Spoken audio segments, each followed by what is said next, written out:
देखिए, freedom of speech हमारे constitution का एक फंडामेंटल राइट है जो हमारे बिलीफ, थॉट और जो हमारे ओपिनियंस हैं उनको एक्सप्रेस करने का अधिकार देता है। लेकिन जब इस अधिकार का गलत तरीके से इस्तेमाल किया जाए और इसकी जो लीगल और मोरल बाउंड्रीज क्या है और कानून इसके बारे में क्या कहता है वो समझते हैं। इस वीडियो के अंदर हम उसी कंट्रोवर्सी की बात कर रहे हैं जिसमें यूट्यूबर रणवीर अलाहाबादिया ने ऐसा रिमार्क दिया था समय रैना के शो पे इंडियाज़ गॉट टैलेंट के अंदर, जिसकी वजह से पॉलिटिकल आउटरीच हो चुका है, पॉलिटिकल बैकलैश मिल रहा है। ठीक है, लोगों का बैकलैश मिल रहा है, बुरी तरीके से ट्रोल किए जा रहे हैं लोग। एफआईआर्स फाइल हो चुकी हैं, समन्स इशू हो चुके हैं, पूरा का पूरा कानूनी कार्रवाई शुरू हो चुकी है। आखिरकार ये गलत कहाँ पर हुआ? बहुत सारे लोग हैं जो सोशल मीडिया पे ये भी टिप्पणी दे रहे हैं, अपना ओपिनियन शेयर कर रहे हैं कि इंडिया के अंदर या स्टेट के अंदर और भी बहुत सारी प्रॉब्लम्स हैं, जैसे कि भाई पॉवर्टी है, क्राइम है, ठीक है, अनएम्प्लॉयमेंट है। ऐसी बहुत सारी समस्याएं हैं जो स्टेट के अंदर या इंडिया के अंदर हैं। उन चीज़ों पर गवर्नमेंट को ध्यान देना चाहिए, इस चीज़ पर ना देकर। तो उनका ये मानना है कि भाई इस चीज़ को छोड़ देना चाहिए, कि जैसा कि ये कभी हुआ ही नहीं था। चलो मान लो कि हमने चीज़ छोड़ भी दी, तो आप मुझे बताइए, क्या इस चीज़ के बारे में बात होना ज़रूरी नहीं था या नहीं होनी चाहिए? आप बताइए। ये बात तो होती, आज नहीं तो कल ये इस पर बात होती और ये सवाल ज़रूर उठाया जाता कि ये हमारे कल्चर के लिए या इस तरीके के शोज़ की क्या हमें ज़रूरत है, एक्चुअल में ज़रूरत है। बस ये है कि जो सवाल ये उठ चुका है वो इस इंसिडेंट से उठ गया है। ये उठता तो सही, लेकिन ये अब उठ चुका है। बहुत लोग ये सोचते हैं कि फ्रीडम ऑफ स्पीच का अधिकार मिलने से ना तो वो कुछ भी बोल सकते हैं विदाउट एनी कॉन्सिक्वेंसेस, लेकिन ऐसा नहीं है। कॉन्स्टिट्यूशन ही एक कुछ रीजनेबल रिस्ट्रिक्शंस हैं जो लगाता है, और इस केस के अंदर भी कानून ने अपनी पूरी जगह ली है। तो ऐसे कौन से प्रोविजंस हैं जो इनके ऊपर लगाए गए हैं एफआईआर्स के अंदर, और कौन से ऐसे प्रोविजंस हैं जिनका वायलेशन हुआ है, उनको फटाफट से समझ लेते हैं। आर्टिकल 19(1)(a) इंडियन कॉन्स्टिट्यूशन का वो हिस्सा है जो आपको freedom of speech and expression का अधिकार देता है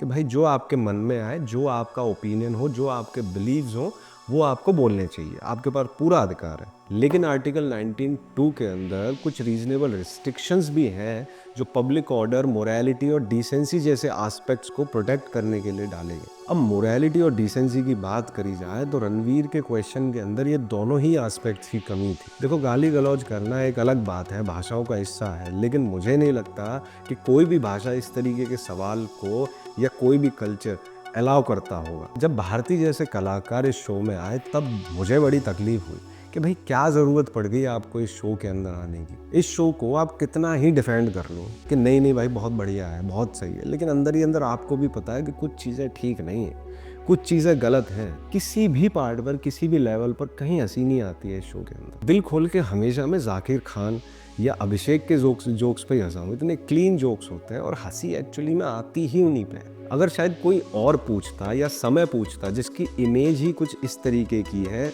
तो शायद इतनी बड़ी कंट्रोवर्सी नहीं होती, इतना बड़ा आउटरेज नहीं होता। यहाँ पर समस्या ये थी कि यहाँ पर रणवीर था जिसने ये क्वेश्चन करा, जिसकी एक इमेज ऐसी है कि एक तो इंडिया का सबसे बड़ा इन्फ्लुएंसर है, साथ में इंफॉर्मेशन, स्पिरिचुअलिटी, साइंस की बात करता है। लोगों को उम्मीद नहीं थी ऐसे सवाल की इस इंसान से। हम गलत सही की बात नहीं कर रहे हैं, हम बात कर रहे हैं चॉइस की, चुनाव की। मुझे ऐसे प्लेटफॉर्म पे जाना चाहिए या नहीं चाहिए, या इस तरीके के क्वेश्चन मुझे पूछना चाहिए या नहीं चाहिए कूल बनने के लिए।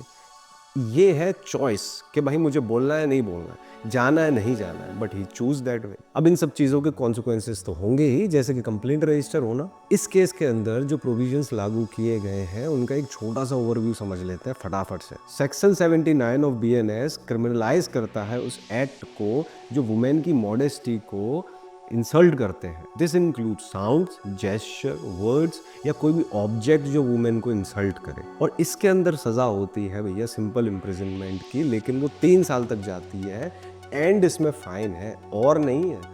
और होता तो फाइन दे के छूट जाओगे, लेकिन यहाँ पर एंड है, मतलब दोनों देने पड़ेंगे।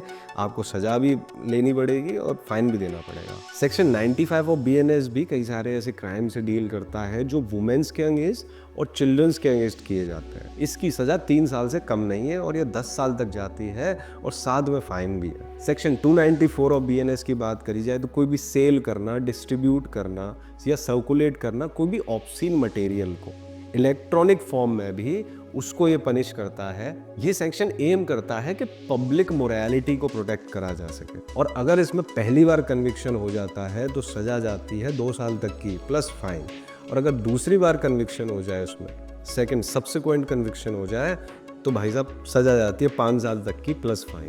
सेक्शन 296 बीएनएस की बात करी जाए तो क्रिमिनलाइज करता है ऑब्सीन एक्ट को, जैसे आप सिंगिंग कर रहे हैं, या फिर आप अटरिंग कर रहे हैं, या फिर आप ऐसे वर्ड्स बोल रहे हैं पब्लिक प्लेस के अंदर जो कि ऑब्सीन्स है।